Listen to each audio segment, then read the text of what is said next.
Hello everyone. Today we have started unit number 1, unit first और lecture number 3। हम लोगों ने लास्ट के 2 लेक्चर में रेमेनियन ज्योमेट्री के बारे में डिस्कस किए थे। उसका नेक्स्ट आर्टिकल है ऑर्थोगोनल वेक्टर्स। जो लास्ट 2 लेक्चर में हमने फर्स्ट आर्टिकल पढ़ा था, उसके बाद वाला आर्टिकल है ऑर्थोगोनल वेक्टर्स। ओके, सो सब लोगों ने ऑर्थोगोनल वेक्टर्स के बारे में सब लोगों ने सुना है और पढ़ा भी है। ऑर्थोगोनल वेक्टर्स मतलब क्या होता है? जो दो वेक्टर एक दूसरे को परपेंडिकुलर रहते होंगे और उसका अगर दो वेक्टर एक दूसरे को परपेंडिकुलर रहते वो हमेशा ज़ीरो रहते हैं, मतलब इसको हम लोग ऑर्थोगोनल वेक्टर्स कहते थे। तो अभी इस आर्टिकल में हम ऑर्थोगोनल वेक्टर्स और क्रिस्टोफल सिंबल के बारे में पढ़ेंगे। उसका नेक्स्ट पॉइंट है क्रिस्टोफल सिंबल। ये ध्यान से देखना, बहुत इंपॉर्टेंट है। पूरे पेपर में यही चलेगा कि क्रिस्टोफल सिंबल पे पूरे थ्योरम और एग्जांपल चलेंगे। तो क्रिस्टोफल सिंबल क्या होता है? क्रिस्टोफल सिंबल एक नेशनल कन्वीनियंस है, जो कि हम उसे पार्शियल डेरिवेटिव को डिफरेंशिएट करने के लिए यूज़ करते हैं। इस क्रिस्टोफल सिंबल में हम इस कॉमा को पार्शियल डेरिवेटिव को के साथ रिप्रेजेंट करेंगे।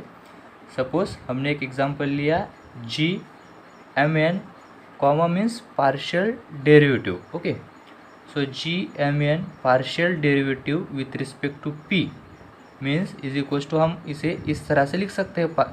अगर G covariant vector MN partial derivative with P है तो उसे हम इस फॉर्म में लिख सकते हैं, मतलब partial derivative of GMN over del x to the power P, मतलब partial derivative with respect to P। मतलब इस टर्म को हम पार्शियल डेरिवेटिव के फॉर्म में इस तरह से लिख सकते हैं। उसी तरह से अगर इसको हम इस तरह से लिख सकते हैं तो ऑब्वियस है इस टर्म को हम पार्शियल डेरिवेटिव के फॉर्म में del f upon del x to the power m के साथ लिख सकते हैं। So in this form it is okay. So ये हो गया हमारा Christoffel symbol we write in term of partial derivative. इसके बाद आते हैं Christoffel symbol of first kind, Christoffel symbol of first kind and Christoffel symbol of second kind. ये दोनों काइंड बहुत ही इंपॉर्टेंट है, पूरे पेपर में दोनों काइंड पे ही डिपेंड है।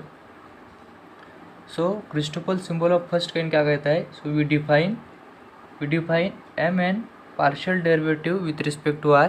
एक ब्रैकेट में हमने 3 वेक्टर लिए हैं MN और कॉमा R, मतलब पार्शियल डेरिवेटिव हम R के साथ लेंगे।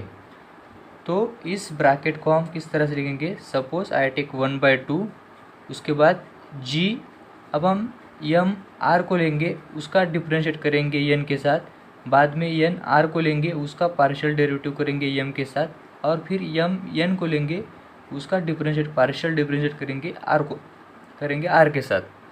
सो I take 1/2 in bracket G, अब हमने M R लिए और उसको पार्शियल डिफरेंशिएट किए N के साथ, then plus G N R, मतलब N R लिए 2 वेक्टर और उसका पार्शियल डिफरेंशिएट किए हमने M के साथ, then minus G M N partial derivative with respect to R।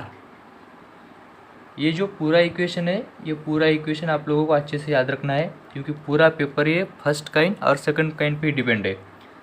So bracket of MN partial derivative with respect to R, इसे हम इस तरह से लिखेंगे, half of G M R का पार्शियल डिफरेंशिएट करेंगे N के साथ, then plus G N R partial derivative with respect to M, then minus G M N partial derivative with respect to R। देखना, ये अच्छे से आप लोगों को याद रखना है ये equation, Christoffel symbol of first kind. Then the quantity in bracket MN comma R is called the first kind of Christoffel symbol. Okay, then उसके बाद आता है Christoffel symbol of second kind. अब Christoffel symbol of second kind क्या कहता है? अगर देखना, ये पूरे पेपर में जब ये वाला सिंबल आएगा तो इसे आप क्रिस्टोफल सिंबल भी कह सकते हो और कैपिटल गैमा भी कह सकते हो। सो हम इसे पूरे पेपर में क्रिस्टोफल सिंबल के वजह से उसके बावजूद कैपिटल गैमा कहेंगे, और इस सिंबल को इस तरह से पढ़ेंगे इस सिंबल में यहाँ पे एक वेक्टर दिया रहता है q, जो कि कॉन्ट्रावेरिएंट पोजीशन पे रहता है, अपर पोजीशन पे, और लोअर पोजीशन पे दो वेक्टर रहते हैं। So Christoffel symbol of q over mn, नहीं तो capital gamma of mn to q, इस तरह से हम इसको पढ़ेंगे। देन आता है Christoffel symbol of second kind is, the Christoffel symbol of second kind is capital gamma of mn, मतलब ये दो vector mn to r is equals to g contravariant vector rs bracket mn comma yes. मतलब ये जो yes है, इसे अगर हम इसको हमने कैंसिल कर दिए तो यहाँ पे बचेगा GRMN कॉमा। ओके, तो इसको हम इस तरह से फिर से लिख सकते हैं कि MN और ये कॉमा R, मतलब RMN is equals to this, है ना। ये MN को हमने R के साथ पार्शियल डिफरेंशिएट किया, मतलब इस टर्म को हम इस तरह से लिख सकते हैं क्योंकि इसको हम डिफरेंशिएट कर रहे हैं पार्शियली। ये वाला इक्वेशन भी आप लोगों को बहुत अच्छे से याद रखना है, तो पूरे पेपर में फर्स्ट काइंड और सेकंड काइंड ही चलने वाला है, ठीक है। Christoffel symbol of first kind अच्छे से याद रखो, और Christoffel symbol of second kind. Then next Christoffel symbol of first kind and second kind पे कुछ प्रॉपर्टीज डिपेंड करती है। जो फर्स्ट प्रॉपर्टी है MN comma R is equals to G vector G covariant vector over RS and capital gamma of MN to S। ये हमें prove करना है। मतलब जब हम प्रॉपर्टी प्रूव्स करते हैं तो RHS कंसिडर कर सकते हैं, क्यों नहीं तो RHS कंसिडर करके LHS प्रूव करते हैं, नहीं तो LHS प्रूव कंसिडर करके RHS प्रूव करते हैं। तो इसे इस प्रॉपर्टी में हमने सपोज वी हैव एक कैपिटल गैमा लिए और Christoffel symbol MN to S, और इस क्रिस्टोफल सिंबल को हमने इस क्रिस्टोफल सिंबल लिए, इस क्रिस्टोफल सिंबल को हम बाय सेकंड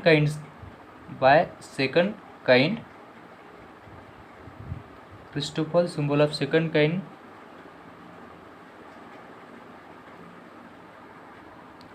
अब हम इस कैपिटल गैमा को by Christoffel symbol of second kind के डेफिनेशन से इस तरह से लिख सकते हैं। मतलब G अपर पोजीशन पे SP और bracket MN comma P।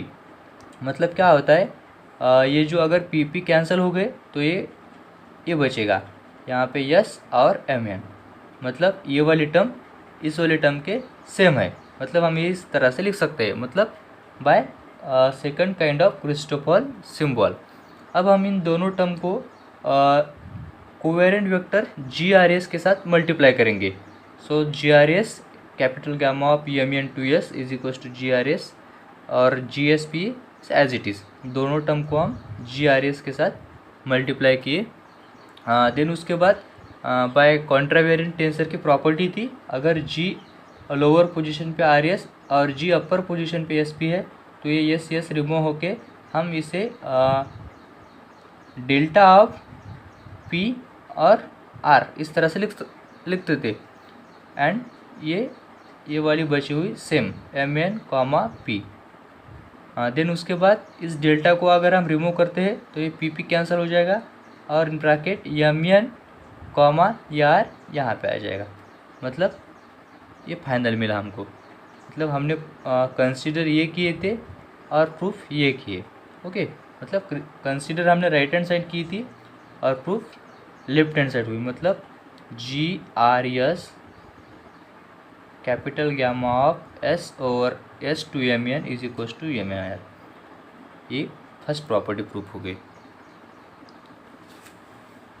Property second क्या कहती है, अगर GMN partial derivative with respect to R is equals to this, ये हम लोग को प्रूव करना है।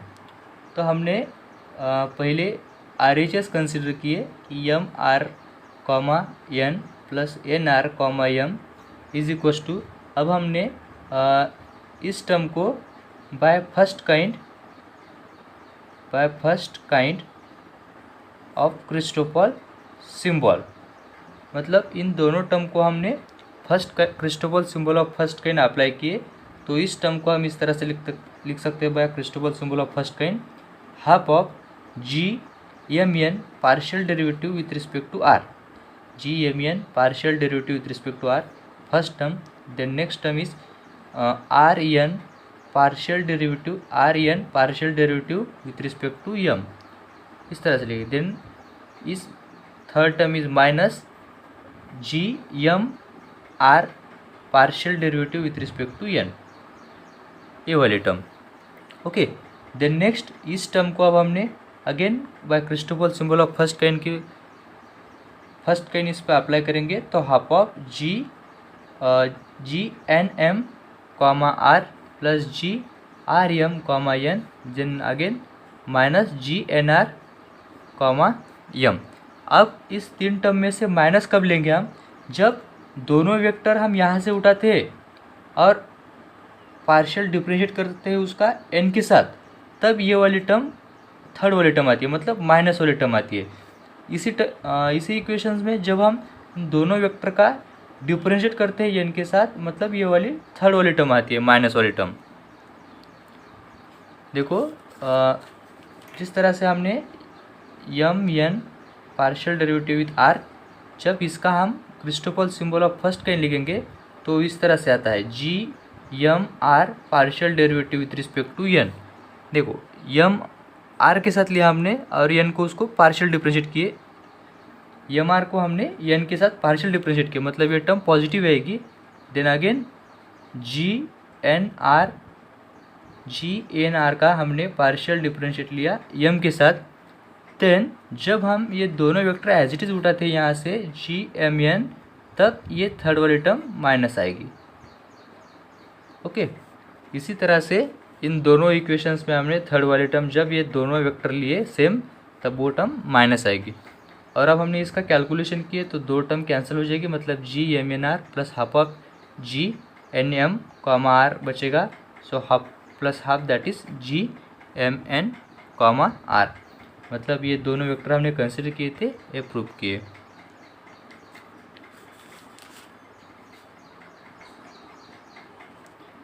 उसके बाद है प्रॉपर्टीज 3। प्रॉपर्टी 3 है mix tensor G M N comma R is equal to half of G contravariant vector M S और capital gamma of S R to N minus G S N capital gamma of S R to M, यह हमारी third property है। So हम इसे we know that पिछले term by second property में हमने पढ़ा था कि G M P into G P Q अगर है तो इसको अगर हम रिमूव करेंगे, सो पी पी कैंसिल करके अगर जी को रिमूव करेंगे तो हम उसे इस तरह से लिखेंगे, डेल्टा ऑफ जो कि बचा हुआ एम अपर पोजीशन में और बचा हुआ क्यू लोअर पोजीशन में, मतलब इस टर्म को हम इस तरह से लिख सकते हैं अगर जी को हम रिमूव करेंगे तो। और ये जो डेल है ये क्या होता है? आर्बिट्री होता है। ओके, देन अब हम इस इक्वेशंस ये को डिफरेंशिएट करेंगे एक्स आर के साथ।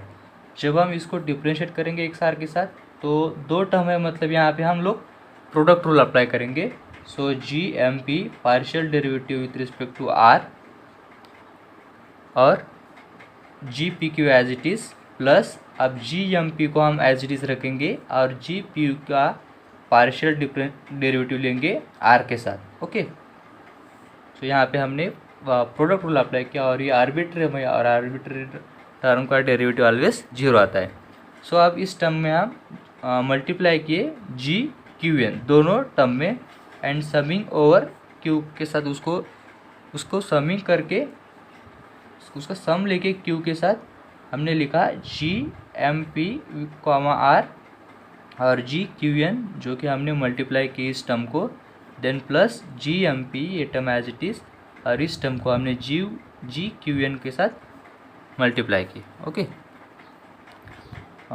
Then next G M P comma R और इसको हमने अब क्यू को अगर कैंसिल किए तो ये जी रिमूव हो जाएगा, तो उसकी जगह पे हम लोग यहाँ पे लिखेंगे डेल्टा, जो बचा हुआ अपर पोजीशन पे एन है और लोअर पोजीशन पे पी है, मतलब G M P comma R into del of N और पी इज इक्वस टू, अगर आप इस टर्म को हम राइट हैंड साइड में ले जाएंगे तो ये वाली टर्म माइनस बनेगी। तो G M P G Q N. अब इस वेक्टर को हम by Christoffel symbol of first kind के डेफिनेशन से इस तरह से लिखेंगे, P R comma Q plus, देखो पी आर कॉमा क्यू, ये हो गया first bracket, then second is Q R comma P, okay, by first kind.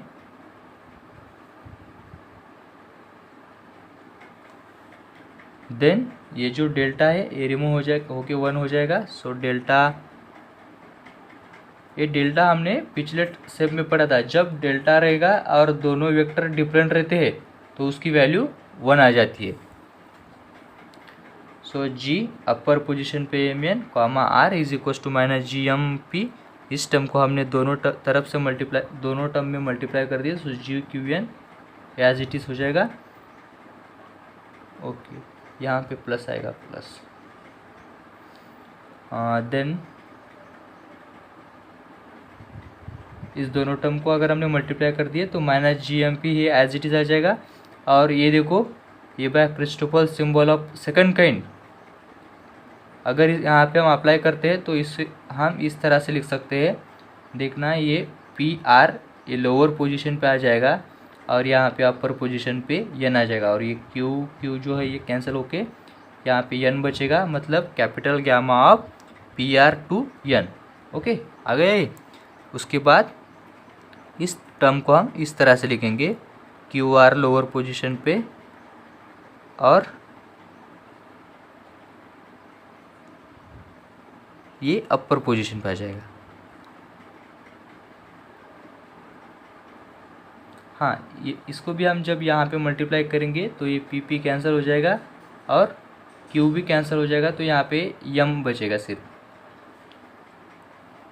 So G M P comma R is equal to minus G M S, just, हाँ, इस term में देखना जहाँ पे P और क्यू है उसकी जगह पे हमने यस को यस के साथ रिप्रेजेंट किया, मतलब यहाँ पे माइनस जी एम पी है तो हमने उसे माइनस जी एम यस लिखा, मतलब पी के जगह यस सब्स्टिट्यूट किए, गामा ऑफ यस पी के जगह यस और क्यू के जगह भी S. So S R to N minus G, यहाँ पे भी प्लस जी, क्यू के जगह यस एन और gamma of S R to M, मतलब क्यू के जगह भी हमने यस लिखा। सो therefore P Q is equal to S by dummy suffix. Dummy suffix हम लोग ऐसे लिख सकते हैं। नेक्स्ट प्रॉपर्टी है property number 4, gamma of M N to N is equal to log of under root of G partial derivative with respect to N, और ये prove कर सकते हैं।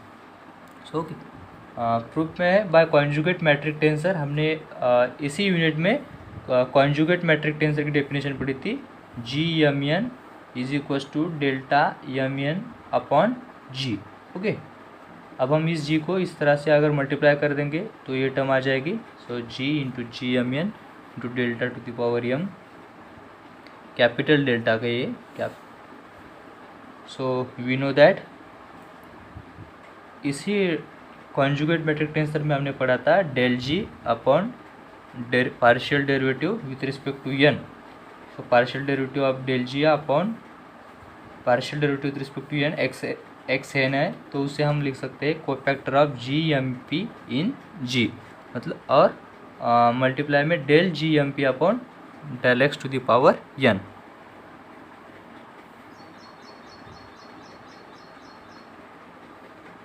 Del G M P with respect to X N.